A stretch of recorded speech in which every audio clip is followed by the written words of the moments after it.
Hello everybody, welcome to Banished. I assume they chose the name because Don't Starve was already taken, and you'll find out very quickly why I say that. So what is Banished? Banished is a town builder, it is a resource management game, it is a survival game.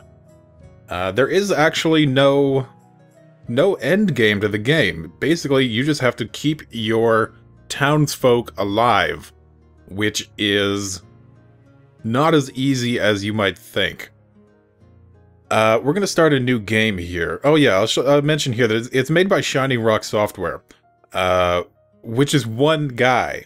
One guy built this game over a period of about 3 years, and honestly, that is incredibly impressive. It is a very good sim. If you're a fan of the SimCity games, if you're a fan of Tropico, if you're a fan of Dwarf Fortress, this might be a game that you would like. I know I'm a huge Dwarf Fortress fan, huge SimCity fan, huge Tropico fan, and I really have been enjoying this game. I put several hours into it already, just to kind of get a grasp on what you have to do, just basically to get through the early portion of the game. It took me this long to just kind of get an idea of how I could even go about making a video here. So let's start a new game, and we have a bunch of options in here. Obviously, we have the town name that is a map seed. You could share that with others, find them, other ones online. I think the subreddit is doing kind of a weekly challenge with different settings in here, and then everybody kind of posts what became of their village. So we have the town name, the map seed, Chocowin? I don't know, let's find something better. Welly, Ottos, Ellet, Hebersborg, Holmaville, Emsworthmund. Let's get something crazy. Humbledew. Oh, we missed that one. Come on. Funstonsburn. That sounds alright. Okay, we'll go with that. Funstonsburn. Terrain type, there's two different options. We can go valleys or mountains. Mountains are a little more difficult. There's more, well, mountains. There's basically less workable land, it seems. It might affect the seasons as well. It might affect what kinds of crops grow. I haven't done enough testing to figure that out yet. And then map size, obviously, is small, medium, and large. We're going to go with a large one just for fun. Climate, we can have mild, fair, or harsh. We're going to go with fair. And disasters, on or off. Disasters will wreck your stuff, depending on what you get. This could include anything from a tornado to blights, you know, crop blight, diseases, I assume. I think that's part of the disasters. Fires, major fires that'll burn your entire town down. All kinds of stuff could happen with that. We'll go with them on for fun. And starting conditions. Hard mode begins with 4 families. A small amount of clothing, food, firewood, and tools are provided. No seeds for farming are available.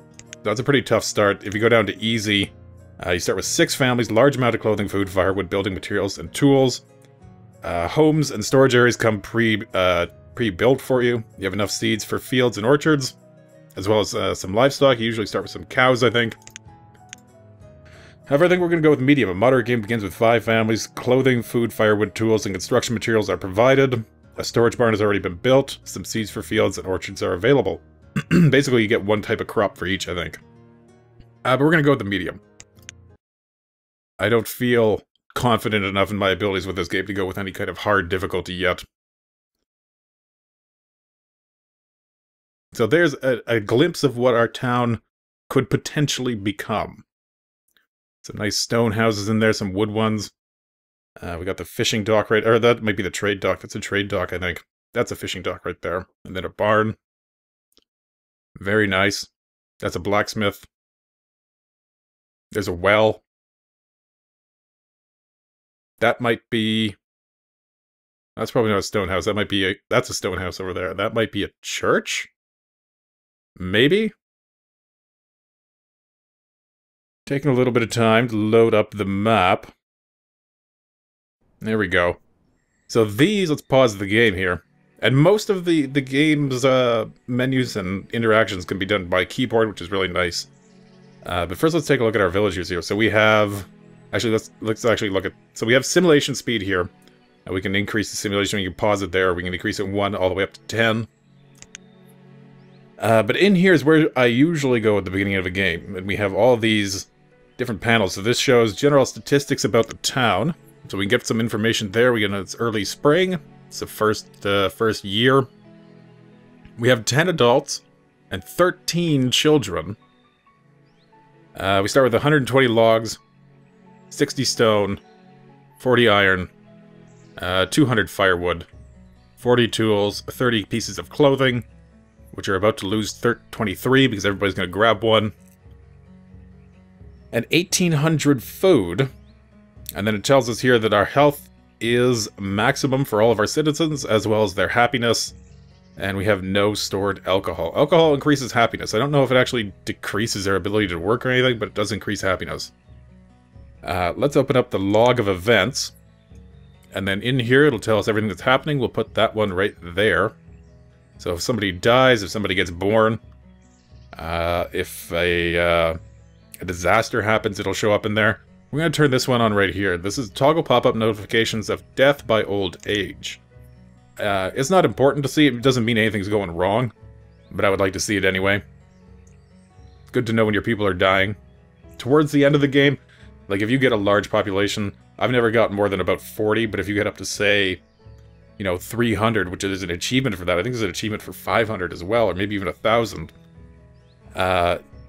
You might want to turn that off at that point, because you're probably going to have a lot of people constantly dying of old age.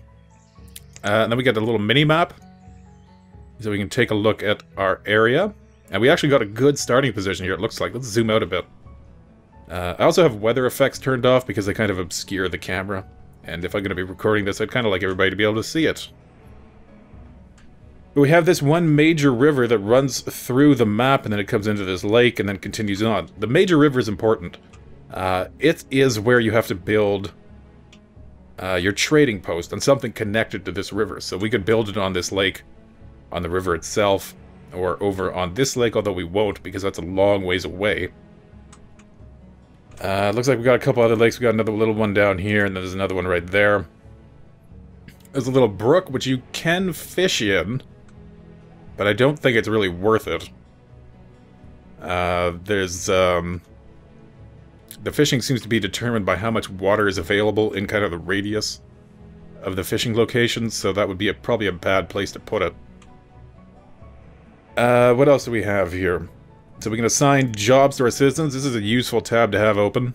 So we can see we currently have 10 laborers, and then we have all these other professions which we can assign them to. And you basically just assign a number, not an actual person, and they'll move around and change jobs, kind of depending on closeness to their house, that kind of thing. I'm going to take a quick drink there. And then what else do we have here? So show limits placed on resource production. So currently we can produce a maximum, or we're asking them to produce a maximum of 200 logs, 200 stones if we had a quarry, 200 iron if we had a mine, 200 fuel, which would be firewood or coal, I think, or maybe not coal, because coal is separate here, but this would definitely be firewood. And coal, we would also need a mine as well. That's not something we're going to get to for a while. Tools are made by the blacksmith, and they can be, you know, iron or steel. And then we have food production, which is at maximum 5,000. We're going to want to raise that at some point, probably pretty quickly. Although I haven't found a decent way other than farming to get a lot of food quickly, and farming takes quite a bit of infrastructure to get to that point. Herbs are basically medicine. It'll help keep your people healthy, and then obviously clothes they can wear. And clothes and tools do wear out, I believe, so you'll have to be making them basically constantly at some point. And then alcohol, which just controls happiness. We don't really need this to have come up. We can set it at the individual work sites anyway.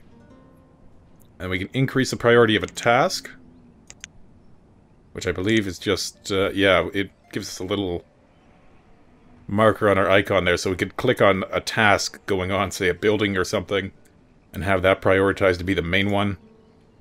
And then paths, show the paths that citizens take. The only bug I have encountered in the game so far was using the pass and it actually caused it to crash, but that might have been something external. I'm not entirely sure, but I am going to avoid using that anyway. And save camera locations for fast navigations. And then that one is currently grayed out, and then we obviously have a little reference manual here. So if you need to consult it on any information, you can.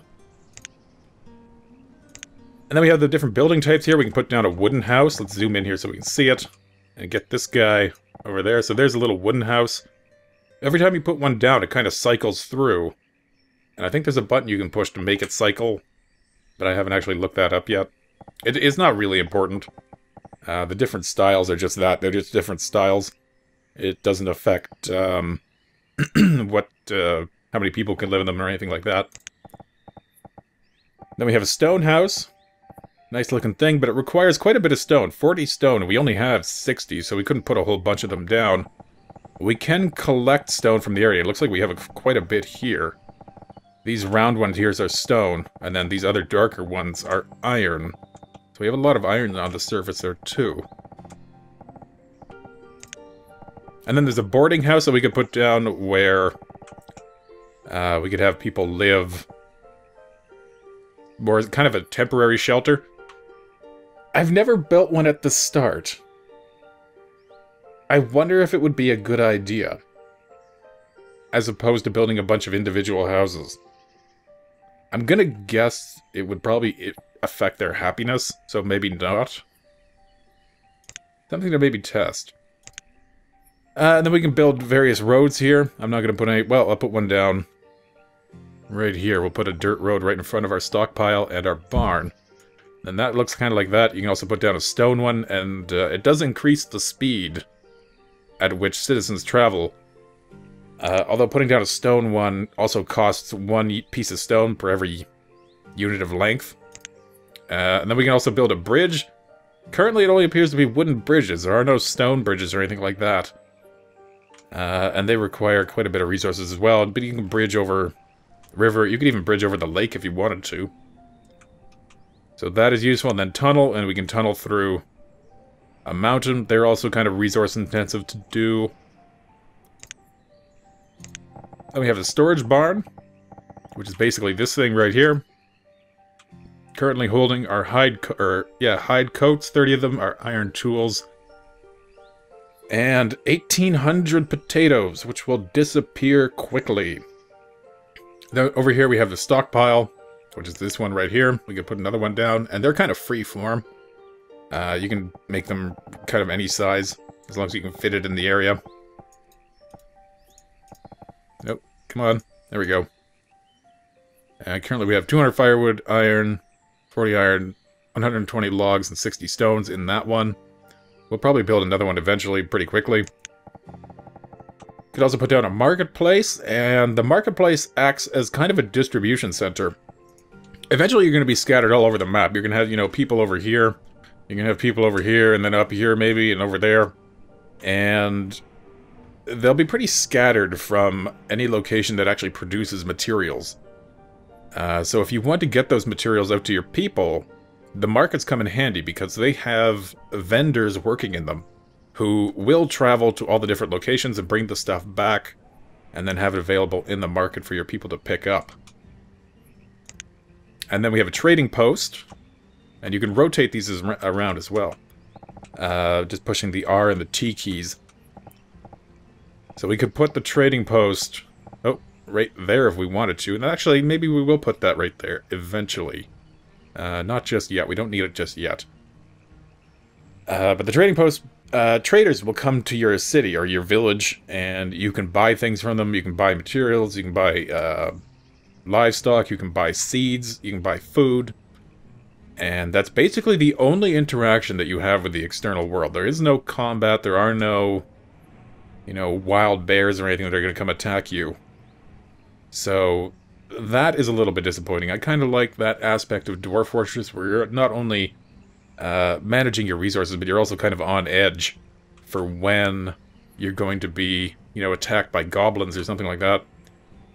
So if you like a game that has that combat element, something like maybe Age of Empires, this might not be for you, but if you just like that the resource management aspect of it and the the constant struggle just to stay alive, this is actually pretty much right up your alley. And then we have a well, which we can put down, and then the citizens will use it to put out fires if one happens to occur. Let's hope it doesn't for a while.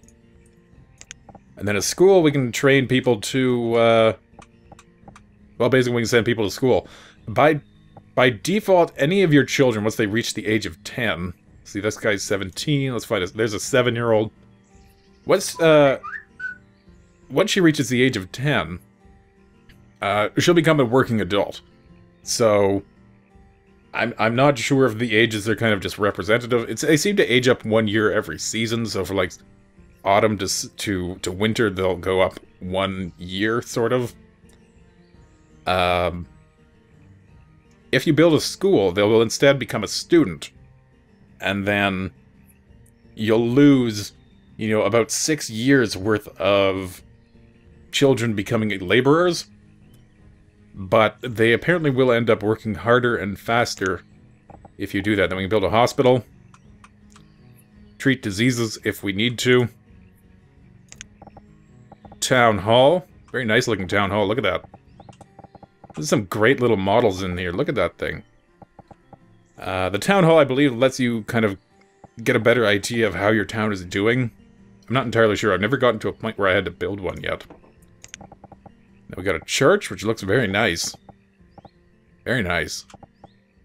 I believe that just increases happiness. I don't think it actually does anything particularly useful.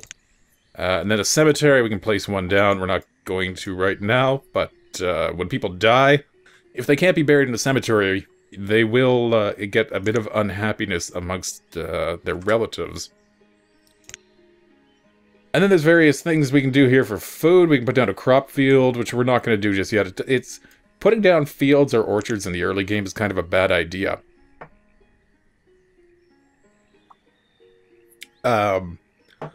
Unfortunately, they have a lot of modifiers on it. It's usually not a good idea to put them down until you have a decent stockpile of food already in place.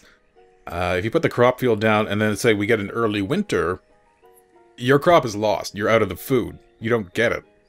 So, you could lose everything, and it's a huge gamble in the early game. Pasture for animals, we don't have any.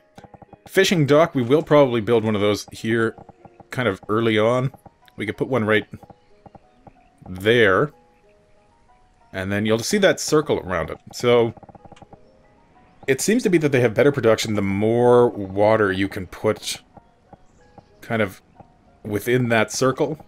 So if we put one there, maybe, that might be... What if we turn it? Yeah, we could put it there. That seems to be probably the most amount of water we can get within the circle and still be kind of near to our village area. And then we have a hunting cabin. They also have a circle, and some people have said that it increases their output if you have it in a forest. But I've also seen people say that it increases it just as long as there's nothing else kind of around it. So maybe we'll put it... Oh, where's a good place for this? That I don't want to expand into. Not really anywhere here. I guess there would be the best. Because I want to put some other stuff kind of over here. Something like the Gatherer's Hut I might put here. The Gatherer's Hut does require a forest. The more mature trees that you have around it, the more they'll be able to gather in a year. So maybe we'll put that over here. It looks like there's more existing trees here. And then we'll put the hunter over here, kind of out of the way. And then what do we have here? We have the woodcutter. If you put down the woodcutter, obviously it'll chop logs into firewood. And that is essential. You're going to need a good stock of firewood to keep everybody warm through the winter, otherwise they will freeze to death. The Forester's Lodge cuts down trees, obviously, produces logs. They also plant trees, which is useful for something like the Gather. So, kind of counterintuitively, if you want to maximize your production of, you know, what your Gatherer's Hut is putting out, not a bad idea to put a Forester's Lodge near it. So it'll cut down the trees, but it'll also replant a whole new ones. So if we come through here and we pick up all this iron and all this stone, the Forester's Lodge will be able to plant in all the gaps there and kind of fill it all in, get a whole bunch more trees going. The Herbalist will pick herbs. They also, like the Gatherer's Hut, need a lot of mature trees around to increase their output. I've never gotten into a situation where I really needed one, but it's one of those things where I wouldn't want to need it and not have it, than have it and not need it kind of thing. Blacksmith makes tools. Actually, let's look at that one. It's a nice little building. There's a blacksmith. There's the tailor. Makes the coats. You can kind of change what kind of coats they're making as well. They start out just making default leather ones. But if you happen to have sheep, they'll produce wool ones. If you happen to have sheep and leather, you can produce an even better coat. Just kind of increases the survivability of your citizens. Tavern, brews alcohol. That's about the size of it.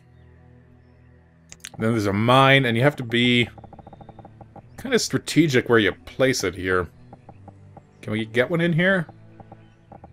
I think it needs to be kind of up against a mountain. Or at least because we can't put it right out here, but... Oh, I thought I saw a place where we could here. Oh, right there. So it kind of has to be up against a mountain, but... and it needs a lot of workers to do. And some of these jobs can be pretty hazardous. I've placed a quarry, one of these things, in one of them. That's what the quarry kind of looks like there, and it creates a giant pit that basically renders the land in front of it unusable. Your citizens will die while at work in some of these things. I assume in the mine, I've never actually built one of those, but in the quarry they will. You'll often get messages where, you know, so-and-so was crushed by a boulder. And then finally, this last set of options here is we can just kind of manually order the collection of stone, cutting down of trees, that kind of thing. So we've already gone for about 20 minutes here. Let's get the beginnings of our town going. So let's let everybody go in there and get their coats and their tools. And we can see the numbers rapidly diminishing there. Alright, everybody is coated and tooled. Let's put down a wooden house. So there's kind of a gap there. Let's put one right there. Right there. Right there. And we'll put two more right there. And we'll have them build a little road down the middle. So let's increase the speed a little bit. There's double time. Oh, and we need to assign some builders. So let's do that. Make everybody a builder to begin with here. We'll put it on 10 times speed. There we go. And now they're really kind of whizzing around there. Oh, and we actually had a child grow up to become an adult. May as well assign them to be a builder as well. You can assign as many people as you want to a given task. And... oh, come on. There we go. Okay, so we got this little snowflake thing on the top of these two houses. That indicates that they are not stocked with firewood. I guess all the firewood was taken by the people in these ones. We should be able to deal with that by winter. Let's go over here now. And we'll put down a Forester Lodge. Now let's try to get as much of the forest in. Actually, we'll put it right there, maybe. Then we can pick up that iron, I guess, when they come to clear it out. And where's the front of that? So we can put a road there, kind of in front of it, and we'll lead that back to town. It's a little bit of a guessing game trying to figure out where your people are going to go. So they're going to try to come this way. So if we come like this, they're probably not going to come over here. But if we go... where's the front of this again? So kind of right there. So if we bring it like this, it might be a more natural trip for them. And maybe they actually will use the entirety of the road. So where did that end? Right there. So I'll bring it in like that, I guess. Okay. So let's unpause again. Let them do their thing, and they'll start chopping down trees and picking up rocks and so on. Clear a path for the road.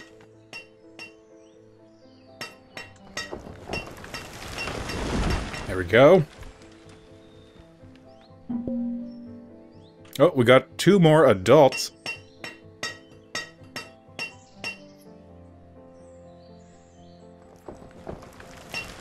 There we go. So they got that spot clean. They'll start bringing some materials over. So we need 32 logs, 12 stone. They've brought over almost all the logs already. All the stone. There we go. Builders will come over.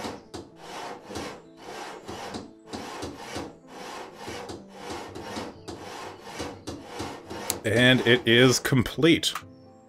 So we can also assign laborers from directly within this menu. We need 3 of 4. There we go.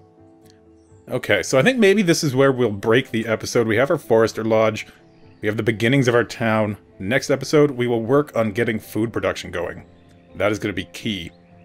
So once again, I'm Icat. Thank you for watching. If you're new to the channel, coming for this video, please subscribe. And you'll get more of this, and hopefully some other stuff you like. So I'll see you next time. Take care.